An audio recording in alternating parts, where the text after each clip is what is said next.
Shalom, selamat pagi Bapak Ibu Saudara terkasih dalam nama Tuhan Yesus Kristus.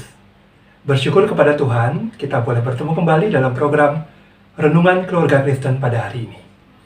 Kita akan menjalani hari ini bersama dengan Tuhan. Sebelumnya mari kita berdoa untuk kita merenungkan firman Tuhan. Tuhan Yesus, terima kasih sudah tolong kami melewati malam. Kami boleh ada di hari yang baru karena Tuhan mengasihi kami, mempercayai kami dan memberi kami kesempatan menikmati hari ini. Berkatilah kami di hari ini dengan firman Tuhan, untuk kami berjalan seturut kehendak Tuhan. Kami mohon Engkau berbicara kepada kami. Dalam nama Tuhan Yesus kami berdoa. Amin. Bapak Ibu Saudara terkasih, untuk menjadi orang berhasil itu tentu perlu kesungguhan dalam mengerjakan segala sesuatunya. Dalam kesungguhan itu kadang-kala kita bertemu pilihan demi pilihan untuk kita bisa memilih sesuatu yang sesuai atau tidak. Nah, dalam hidup ini kita sering bertemu itu persimpangan-persimpangan yang sifatnya harus memilih kanan atau kiri, lurus atau belok. Kami kadang tunanetra ini kalau memilih seringkali kadang-kala salah, kadang-kala juga benar. Jika intensitasnya tinggi, ya ke tempat itu kami bisa hafal jalannya.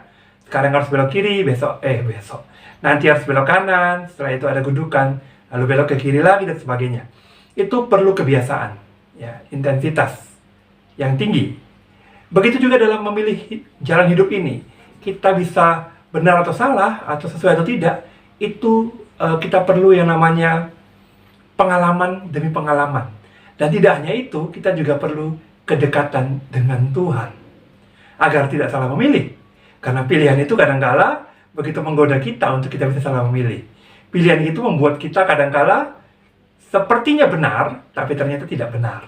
Kita akan belajar dari sebuah kisah yang cukup terkenal, dari Kejadian 13, ayat yang pertama sampai yang terakhir satu perikop ini, tapi saya akan memfokuskan pada ayat yang ke-10 sampai 12, ya. Nanti Bapak Ibu bisa lihat di situ, ya. Demikianlah firman Tuhan, Kejadian pasal 13, dari ayat 8 sampai 12.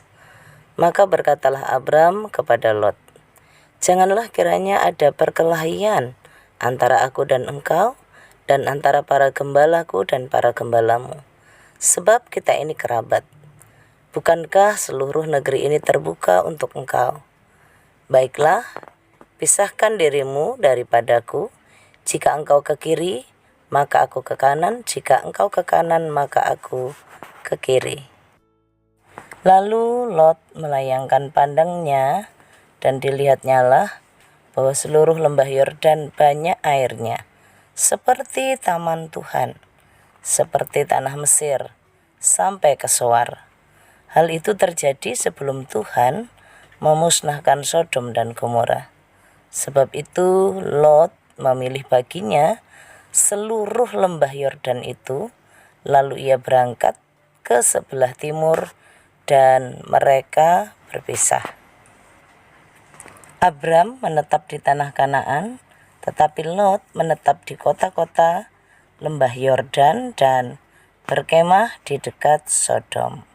Demikianlah firman Tuhan. Oke, dalam bagian firman Tuhan ini, kita melihat ada peristiwa, ada orang kaya yang bernama Abram. Orang kaya raya, yang hartanya banyak sekali.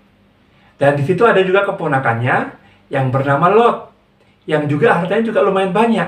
Nah, dalam satu tempat, biasanya kalau ada dua orang kaya dengan harta yang banyak pada masa itu, tempat itu menjadi kurang luas untuk mereka. Saya membayangkan begini, kalau tempat itu kurang luas berarti apakah tempatnya kesempitan atau hartanya yang banyak? Tapi kalau saya memahami ini, kemungkinan hartanya yang banyak, sehingga terjadi perkelahian atau selisih paham antar pegawai. Antar pegawai rebutan tempat gitulah ya, untuk tempat makan kambing dombanya atau minum kambing dombanya dan sebagainya. Itu perlu tempat dan perlu rebutan tempat kadang-kadang. Maka itu saya mau mengajak kita belajar seperti Abraham. Teladan Abraham dalam memilih sesuatu untuk bisa menikmati berkat Tuhan. Untuk kita bisa menikmati berkat Tuhan, kita harus bisa memilih sesuatu dengan tepat. Bagaimana kita bisa memilih sesuatu dengan tepat? Bagaimana kita bisa menentukan sesuatu dengan tepat kalau kita, yang pertama, kita harus tidak boleh egois. Ayat yang ke-8 itu ya. Di saat terjadi perkelahian, di saat terjadi pertikaian antara pegawai, Abraham langsung berbicara dengan Lot, seperti kita harus berpisah. Kita tidak bersama-sama lagi. Dan Abraham memberi kesempatan kepada Lot untuk silakan pilih tempat. Kamu ke utara, kalau kamu pilih utara, aku akan pilih selatan. Kalau kau pilih timur, aku pilih barat. Ya. Kalau kau pilih A, aku pilih B. Kalau kau pilih C, aku pilih D. Jadi intinya, Abraham memberi kesempatan kepada Lot untuk memilih terlebih dahulu. Di situ saya melihat Abraham tidak egois menentukan sebuah pilihan. Bapak Ibu, Abraham ini pamannya. Abraham ini lebih tua. Harusnya dia bisa memilih lebih dulu. Abraham sangat luar biasa. Dia bijak sekali. Dia tidak egois. Dia memberi kesempatan pada keponakannya untuk memilih terlebih dahulu. Dia beri kesempatan kepada Lot untuk memilih terlebih dahulu. Lot memilih dengan cara yang luar biasa. Ya, Abraham mendasari sebuah pilihan dengan dasar tidak egois. Dasarnya tidak egois. Kalau Bapak Ibu nanti perhatikan ayat yang ke-14, 15, 16, 17, 18, di situ terlihat Abraham memperoleh akibat atau dampak dari ketidakegoisannya itu. Apa dampaknya? Dia menikmati berkat-berkat Tuhan. Dia menikmati berkat yang berkelimpahan. Dia menikmati berkat yang luar biasa. Karena tidak egois. Orang yang tidak egois diperhatikan Tuhan. Orang yang tidak mementingkan diri sendiri diperhatikan Tuhan. Dia tidak mementingkan diri sendiri, Tuhan memikirkan kepentingannya. Dia tidak memikirkan, tapi Tuhan memikirkan ternyata. Abraham menikmati pemeliharaan Tuhan. Abraham menikmati berkat Tuhan karena tidak mementingkan dirinya sendiri. Karena tidak egois. Dia memberi kesempatan kepada Lot untuk memilih terlebih dahulu. Itu hal yang luar biasa. Seorang tua yang secara budaya itu punya kesempatan, punya hak untuk memilih terlebih dahulu. Tetapi dia serahkan pilihannya itu kepada Lot yang lebih muda. Ini hal yang luar biasa. Kadangkala kita merasa tua, sehingga kita tidak mau memberi kesempatan kepada yang muda untuk mendahului kita. Memilih atau menentukan. Yang pertama, Abraham tidak egois. Kalau Lot ya, dia memilih dengan cara yang sangat-sangat duniawi. Dia memilih karena apa yang dia lihat. Apa yang dia lihat, wah bagus banget tuh ya. Jadi yang kedua, kalau menikmati berkat Tuhan, yang pertama tidak egois. Ya. Yang kedua, kalau menikmati berkat Tuhan, jangan hanya memakai mata jasmaniah. Jangan hanya memakai mata jasmani atau memakai pikiranmu saja. Jangan pakai itu. Jangan hanya pakai itu. Bertanya dulu sama Tuhan. Komunikasikan dengan Tuhan segala sesuatu yang akan kita pilih, yang kita tentukan. Agar kita tidak salah melangkah. Jangan terjebak dengan tampilan-tampilan luar. Jangan terjebak dengan hal apa yang terlihat di pandangan mata kita. Lot melihat bagaimana yang di depannya itu begitu indah, begitu baik, seperti taman Tuhan katanya.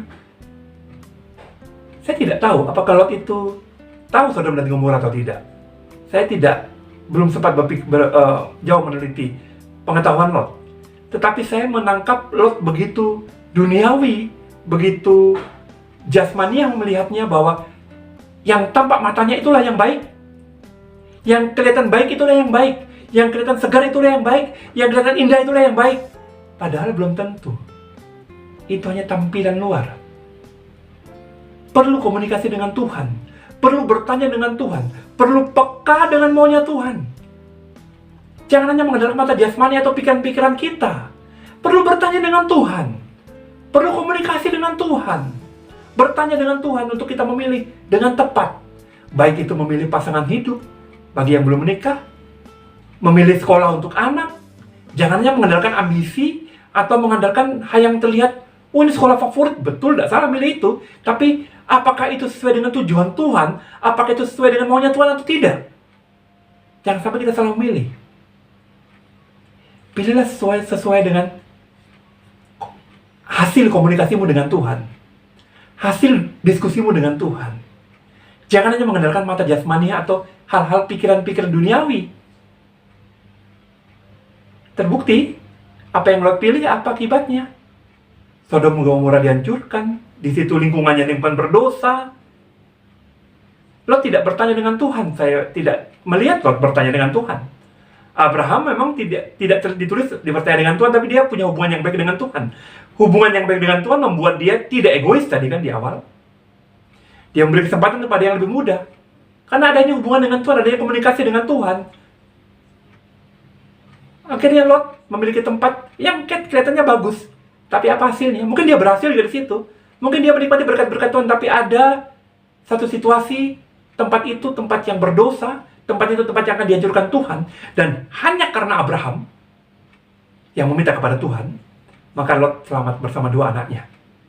Istrinya enggak. Jadi kita bisa melihat Lot ini cukup materialistis ya.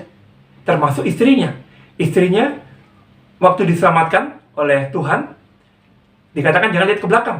Dia masih lihat hartanya di belakang. Memperhitungkan hartanya di belakang. Dan akhirnya dia menjadi tiang garam. Jangan terjebak dengan hal materi.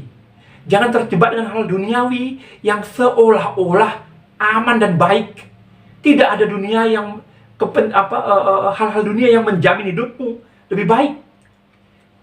Yang menjamin hidupmu lebih baik adalah kedekatan dengan Tuhan. Sehingga membuat kita tidak egois dan kita bisa mengambil keputusan dengan benar. Belajar seperti Abraham, mengambil keputusan dengan benar, dengan tidak egois. Ya, akhirnya dia menikmati dalam ayat 14, 15. Engkau akan menikmati berkat-berkat apa yang kau injak itu yang akan menjadi milikmu. Bla bla bla. Di situ terlihat ayat 17, 18. Jelas sekali di situ. Abraham menikmati berkat-berkat dari Tuhan karena dia punya hubungan dengan Tuhan. Dia mengakibatkan dia tidak egois. Dia menyerahkan kepada Lot untuk memilih.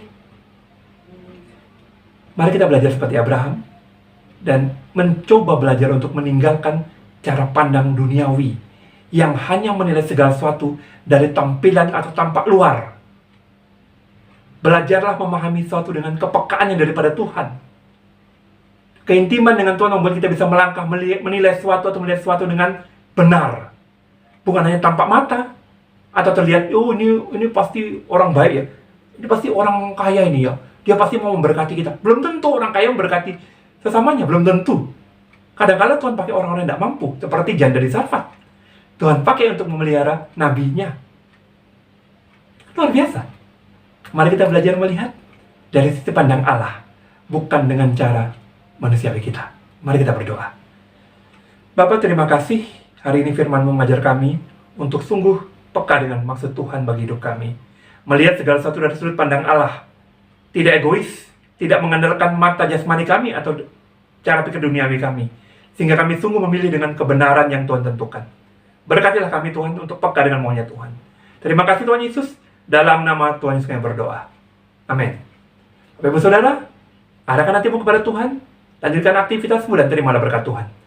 Damai sejahtera dari Allah Bapa, cinta kasih daripada Tuhan Yesus dan penyertaan Roh Kudus dilimpahkan untukmu sekarang seterusnya sampai selama-lamanya. Amin. Tuhan Yesus memberkati. Shalom.